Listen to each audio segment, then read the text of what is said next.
Hey everybody, welcome to Crack Pack Tuesday, number 115 on the Mana Leak. I'm John as always, and we've got another pack of Hour of Devastation here to crack on open, see what's in there, and see what we would take pack one, pick one, if this was a draft. Up first, we've got ourselves a decent pick. I wouldn't super be happy if I ever first picked it, but Kendo Scrapper is pretty darn good. 2 and a red for a creature Jackal Warrior, 2/3 with Menace. You can exert it when it attacks to make it into a 4/3 until end of turn. Really nice aggressive creature. I am definitely in the camp that this is still a very fast format. Yes, ever so slightly slower than Amonkhet, but still real fast. And you will get run over by decks full of Kendo Scrappers. As I said though, I don't think there's ever a pack where I'd first pick it. Up next is Tragic Lesson. Tragic Lesson is 2 and a blue for an instant. Draw 2 cards, then discard a card unless you return unless you return a land you control to its owner's hand. You can tell I haven't played Tragic Lesson very much. I think it's fine. Instant speed divination is totally fine, even if you have to loot away a card, or, returning a land isn't actually that big of a deal later in the game, so Tragic Lesson's fine, but nowhere near a first pick. That is a very late mid-pack for sure. Active Heroism is a nice little combat trick, 1 and a white for an instant on-tap target creature, which is real nice. It gets +2/+2 until end of turn. Cool. And it can block an additional creature in this turn. That's not that exciting. You don't really get too much out of that. But sometimes you can actually, double block and have your creature survive, especially if, you attacked with your 5/5 and surprise, it's now untapped and a 7/7. But it's a combat trick. This is mid-pack at the absolute earliest. Never a first pick.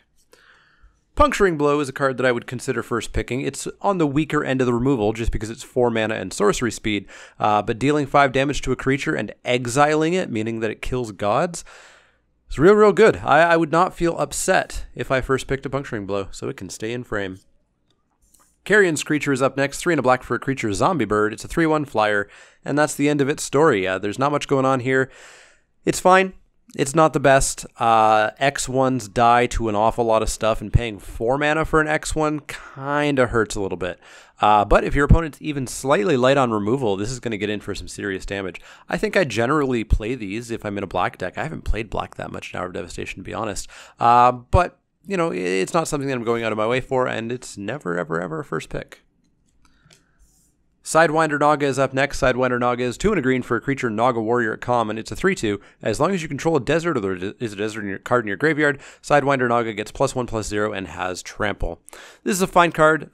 Green doesn't really want to be aggro exactly, but this is a good kind of, step after your, 2 mana Naga Vitalist or something that you're going to ramp into something bigger. Play this to get in some little early aggression, maybe trade with a creature, etc. It's fine. I'll probably always play most of these that I have on my in my pool, but it's a real late pick.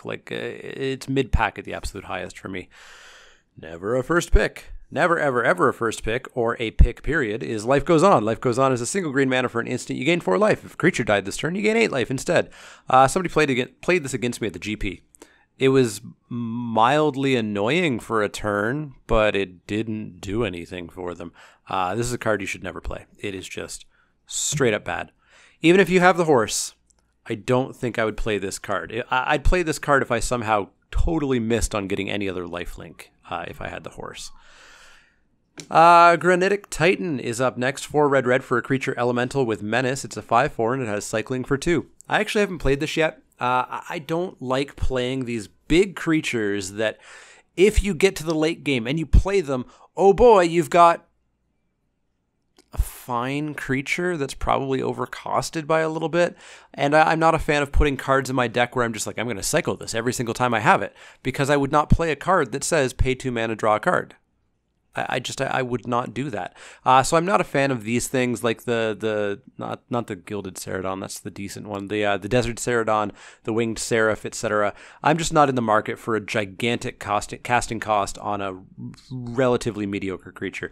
Sealed maybe, but draft, I'm not taking that ever.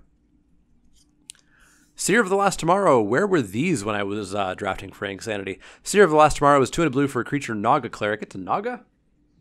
Wow, it actually is a Naga.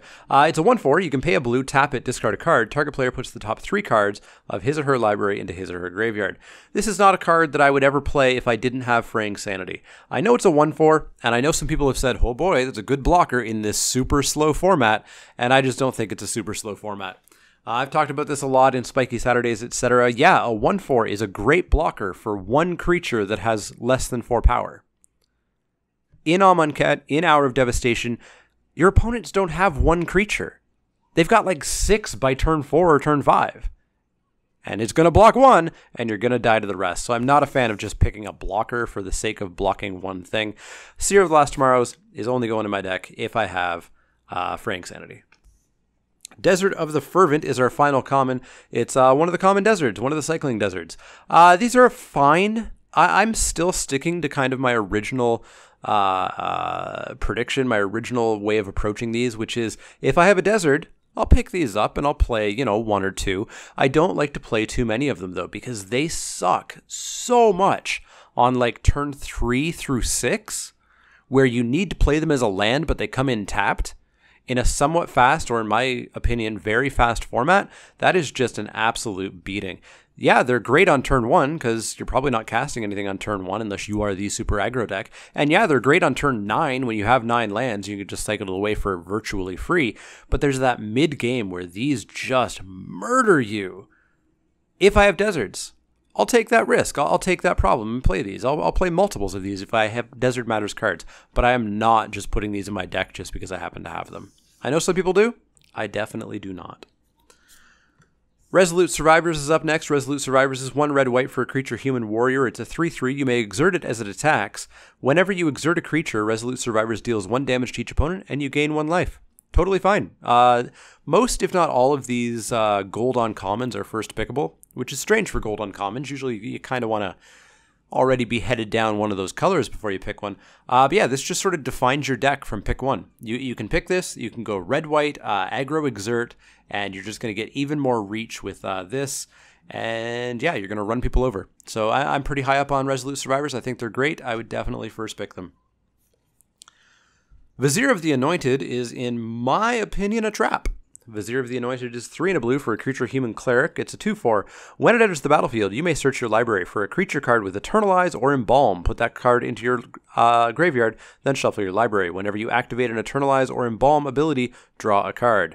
Luckily, people have started to realize this, but there are 2 common Eternalize creatures and 2 uncommon. The rest are rare. In my opinion, Proven Combatant isn't terribly playable. It's fine enough. Ditto for Steadfast Sentinel, the other common. So you're not even going to get enough Eternalized creatures for this to go off. So you're basically going to be taking this in pack 1 and just hoping that luck shines on you in pack 3 and you get all the good blue-white Embalm creatures and very strongly, preferably, an Aven Wind Guide, which may not even be in the draft. So I personally think Vizier of the Anointed is a trap. Yes, if luck is on your side, the deck is great. But it's way too much luck for me for a draft to want to take this and try to build around it, knowing that I could get to pack 3 and things could just go south real quick. Unraveling Mummy is our final uncommon. It is 1 white-black for a creature zombie. It's a 2/3. Pay 1 and a white, target attacking zombie gains lifelink until end of turn. Pay 1 and a black, target attacking zombie gains death touch until end of turn. Again, like I just said with the Resolute Survivors, all of these enemy-colored uncommons are first pickable and will utterly define the deck that you're going to jump into, assuming your next few picks follow suit. Unraveling Mummy just is solid. It obviously goes straight into the black-white zombies deck, of which there's a large number of zombies in Hour of Devastation. Of course, a large number in Amonkhet. And yeah, I'd be very happy first picking Unraveling Mummy. Our rare, and I can't remember, did we already see Jiro with eyes wide open, or with eyes open? I always want to say with eyes wide open. In one of our crack packs, I don't think so. We saw it somewhere, and it's garbage. It's 3 white for a 4/3 vigilance, and that is it. There's a whole bunch of text down here about if you have planeswalkers, blah, blah, blah, blah, blah. You're not going to. It's a 4/3 vigilance. It is Not even that good if it didn't have that extra text, and it virtually doesn't. It is a absolute garbage rare. This should be going very late in the pack. It should be somebody's pick when they know they're white, and it's the only white card left. So get out of frame. So we're really looking at Puncturing Blow, Resolute Survivors, or Unraveling Mummy. If you desperately wanted to stay open, I think Puncturing Blow is the pick. Or you could kind of, start to set a guidepost already at Pack 1 Pick 1 for your pack, or for your draft, and go with the Survivors or the Mummy. Which one would I go for? Boy, I love staying open. I really love staying open. I love staying open so much that I think I do actually take the Puncturing Blow. The Resolute Survivors and the Unraveling Mummy are both very, very, very strong, but they, of course, require your draft to go red-white or white-black, and you may just not get there. Puncturing Blow requires your draft to go red-X. So I think you're more likely to play Puncturing Blow, keeps you a bit more open. That's how I tend to draft. I don't tend to force things too much, so that's what I would go with. Let me know what you would take in the comments down below. Would you have taken the Blow? Would you have taken one of the 2 gold uncommons? Would you have, I don't know, really hoped you open a Gideon and taken Jeru or something? Let me know in the comments down below. As always, if you have any questions, comments, or suggestions, you can find me on Twitter at The Mana Leak. That's L-E-E-K like the vegetable, not the card. You can also find me at facebook.com/TheManaLeak, twitch.tv/TheManaLeak, and patreon.com/TheManaLeak. If you like the content, click that thumbs up button. If you haven't already, click subscribe if you want to see more. And if you do have questions, comments, or suggestions, let me know. Otherwise, see you all next time.